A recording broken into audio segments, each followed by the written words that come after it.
Pratik has collected a lot of simulation data, but the important part is to analyze that data and use it to improve our own simulations. So the first step is data collection, as Pratik already explained, and the second, third, and fourth steps are visualizing the data. And then once we do that, we visualize the code, and then finally we can do statistical testing to find out what's the most effective code and improve our own strategies.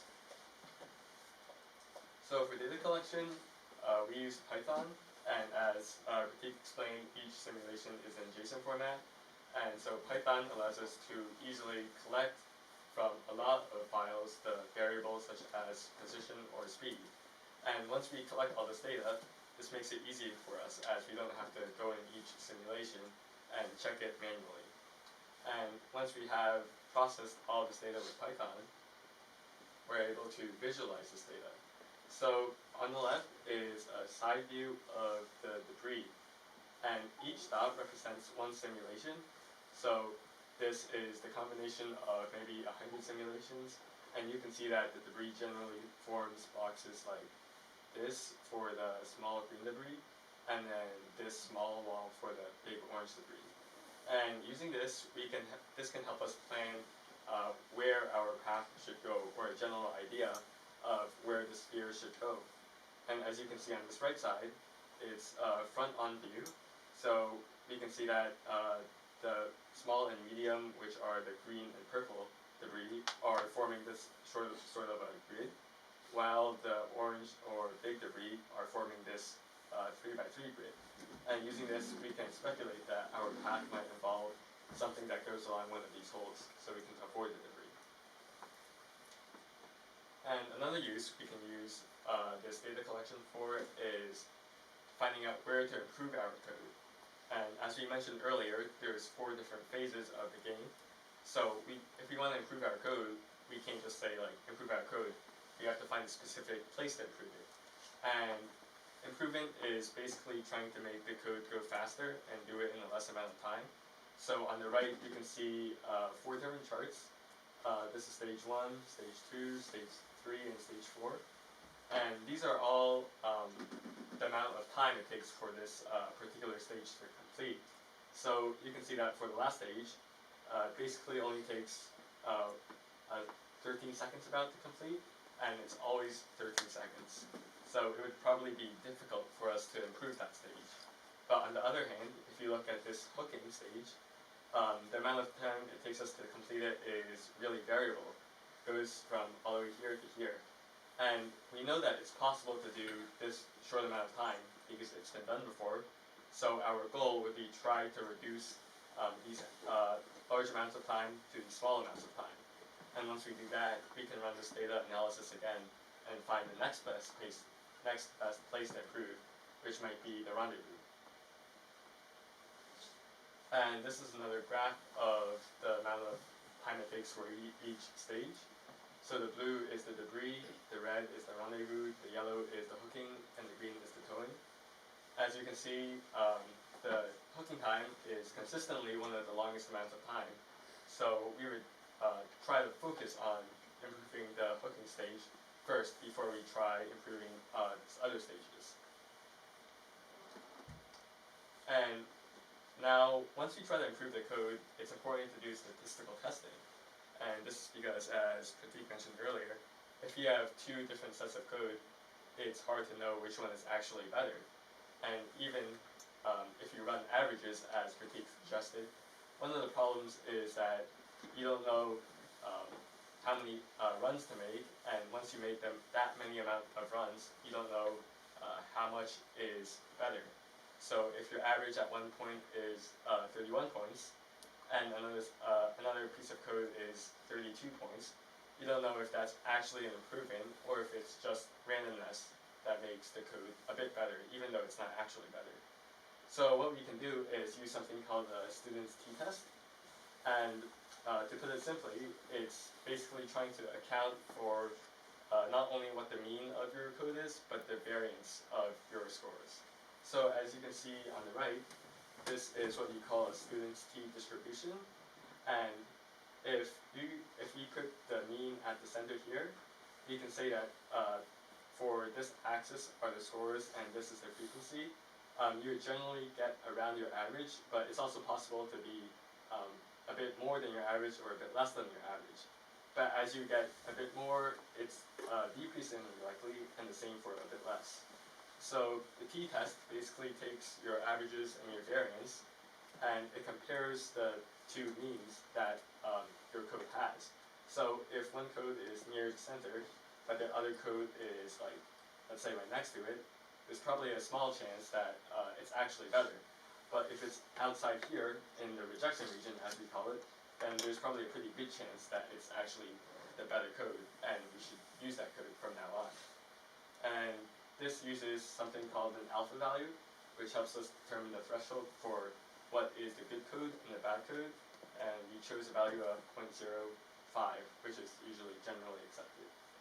And by doing all these statistical tests, we're able to determine not only which code is the best, but also where to improve our code and how to make our general strategy the best it can be. Okay. We would like to thank MIT, NASA, and all the other sponsors, and thank you for listening. Do you guys have any questions? So when you're talking about the debris, maneuvering around the debris, what did you mean by weights on the lines? So the weights, yeah. Go back. So when we have a graph, right, the weights represent the almost the cost of moving from one vertex to the next. So in here, if we're telling our sphere you can move from here to here, a weight on this edge would be like, you can move from here to here, and that's an okay move, but maybe it takes this much thruster damage and it takes this amount of time. Those are both negative things that are kind of impeding our navigation process. So and then the way we set the weights accounted for both the length of the edge and the amount of thruster damage we take. So this way Dijkstra's algorithm knows this edge, like for example, maybe this edge doesn't cost very much because it's short and it doesn't go through a lot of the debris, but this edge costs a lot because it goes through a lot of the debris and it's also very long. So it just tells the algorithm which paths are better or worse based on those two parameters. This is a particular time, but everything is moving in time. Say like after a particular second, the whole picture is different. So the debris actually are stationary the entire time. Oh, The- debris yeah. are stationary? Debris are stationary. The only thing that's moving is the Is sphere. okay. But every simulation, they are in a different place, so we can't just like. Yeah, in one simulation, debris will be steady, but in a different simulation, there could be a different configuration of debris. And that's why you need something like Dijkstra's algorithm. You can't just hard code the path that you're going to take every time. Even though it's space, they could be moving, but for this one, they kept it stationary. In the simulation, they kept it stationary. On the ISS, they didn't actually have a debris field. So this was only for the preliminary rounds of the competition. Okay. So what did you do on the ISS? So what goes on the ISS? Right, so on the ISS, you don't have video of it, but I have Base- it. well, basically, there's no debris. It's just the other stages of the game, which are hooking and towing. So we just took out the debris part of the code and did the hooking and towing. But the debris is important because they have a set thruster health value when you run the test on the ISS, and that thruster health value is based on the thruster health in your prior round. So we had to use nice algorithm to get to the debris field first. Otherwise, our thruster health would have been really low in that final round, and we would have not moved properly. What's the practical usage of this one? The one is to move in space without getting bigger. So this challenge was based on ecospheres. It's called ecospheres for a particular reason. It's based on take a picture of the original. It's based on trying to clean up the space around us, I guess. Like you pull in debris, like real life debris, because that's a real issue when you're doing space travel, because debris can destroy satellites, damage property, and it can be dangerous in general. So this is more towards collecting the debris or Exactly, moving, yes. The moving target, without. the target sphere there is supposed to be a sphere or satellite that was damaged due to debris that's no longer working. Exactly. So we're trying to tow that target sphere back to the ISS to do maintenance. That's the problem Oh, statement. that's where you're hooking and everything is Exactly, coming yes. easy, okay. How was the performance on the ISS different from the simulation? There was probably more noise on the ISS due to On the ISS, the spheres also have to localize, and their localization isn't perfect. So there's even more noise than we see in the simulations because the spheres are not in the exact positions they tell us they are. And how do you simplify the noise and you can't. There's nothing you can do to fix the noise because it's the issue with the hardware itself. You can't fix the motors through software. Well, we did a bit of like a moving average, right? Yeah, that was something that was a moving average. We applied that to how we worked towards the other sphere relative to that, and so it got us a good average of how the other sphere is moving, but not necessarily how we should move ourselves. We can't fix any of the issues that we have because of the hardware issue of the motors. That's why we tried to take it as slow as possible when hooking. We tried to maintain the most relative translational and rotational velocity as the target sphere as possible before we actually contacted it. Another difference is that in the simulation, the hooks don't work at all, but in the ISS, the hooks work with actual physics. If you saw the simulation, the hooks go right through each other, which makes testing relatively difficult. You can show here.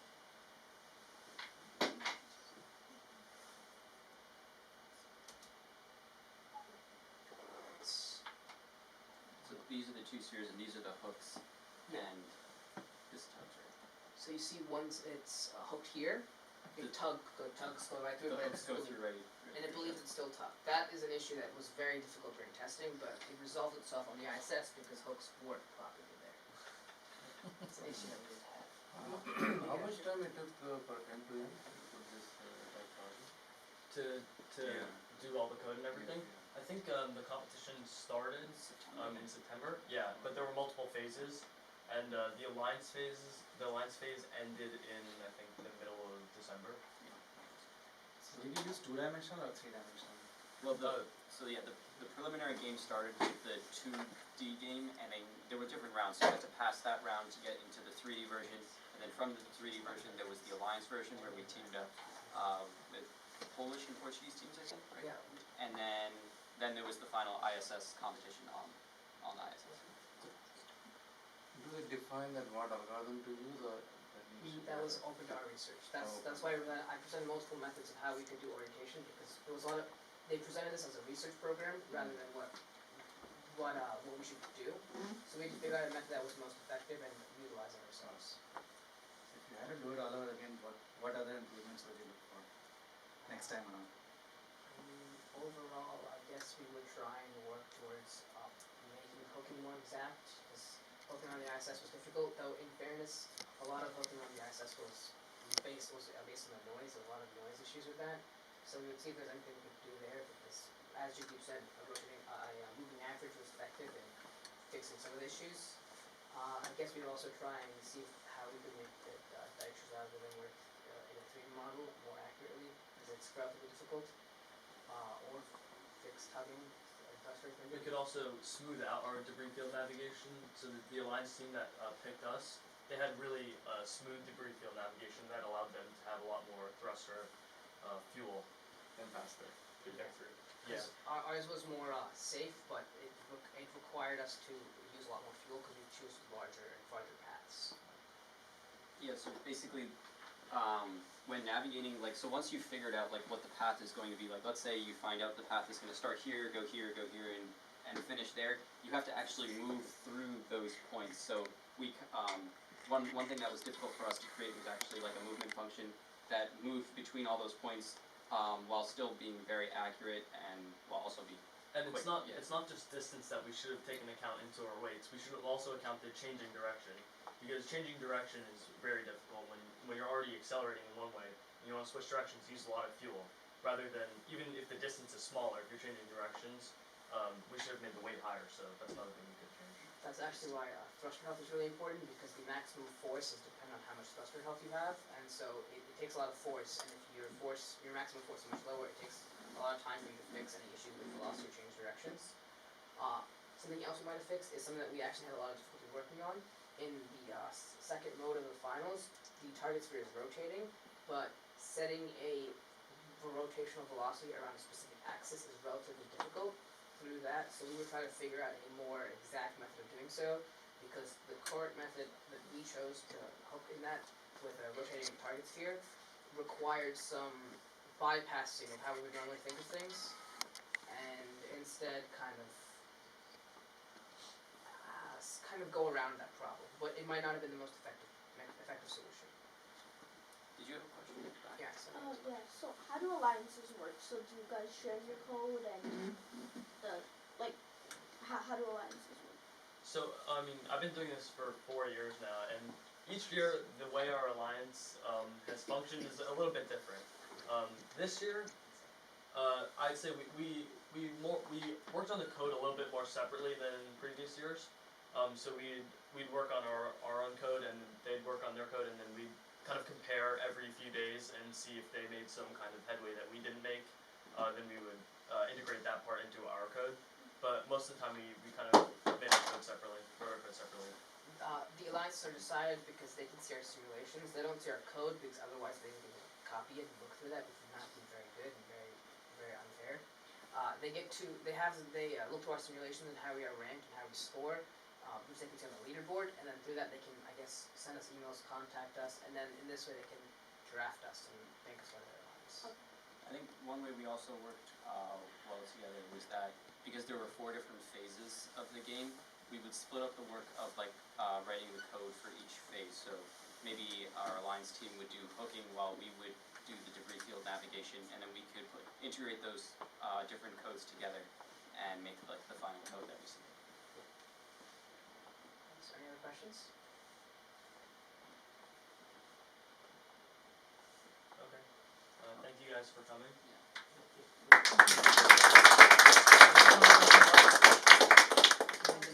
The level what you stand, Wow. the ranking you want to mention.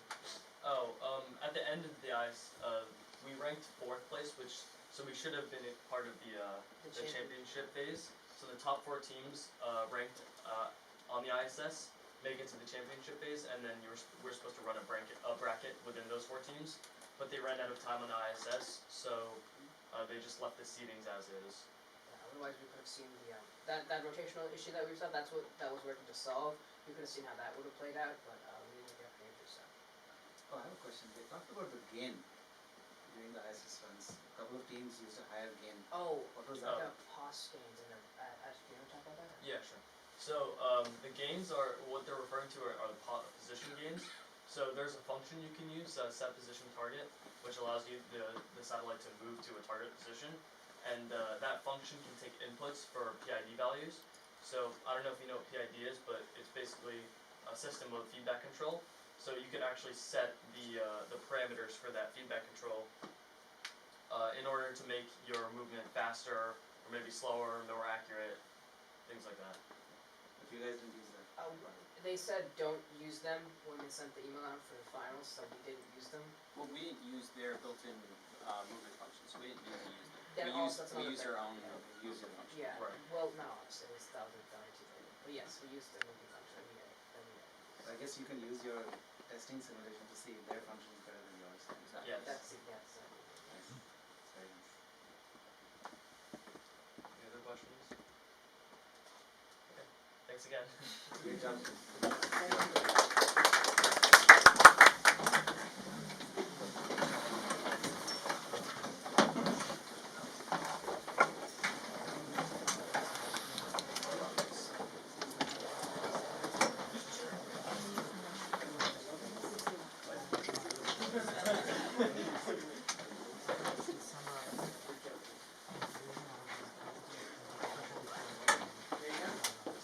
Yeah.